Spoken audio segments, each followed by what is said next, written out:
பரிசுத்த வேதாகமம் பழைய ஏற்பாடு சங்கீதம் 11ஆம் அதிகாரம். நான் கர்த்தரை நம்பி இருக்கிறேன், பின்னே ஏன் நீங்கள் என் ஆத்துமாவை நோக்கி பட்சியைப் போல உன் மலைக்கு பறந்து போ என்று சொல்லுகிறீர்கள்? இதோ துன்மார்க்கர் வில்லை வளைத்து செம்மையான இருதயத்தார் மேல் அந்தகாரத்தில் எய்யும்படி தங்கள் அம்புகளை நாணிலே தொடுத்திருக்கிறார்கள். அஸ்திபாரங்களும் நிர்மூலமாகிறதே, நீதிமான் என்ன செய்வான்?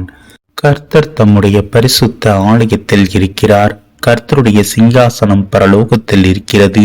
அவருடைய கண்கள் மனுபுத்திரரை பார்க்கிறது. அவருடைய இமைகள் அவர்களை சோதித்தருகிறது. கர்த்தர் நீதிமானை சோதித்தருகிறார்.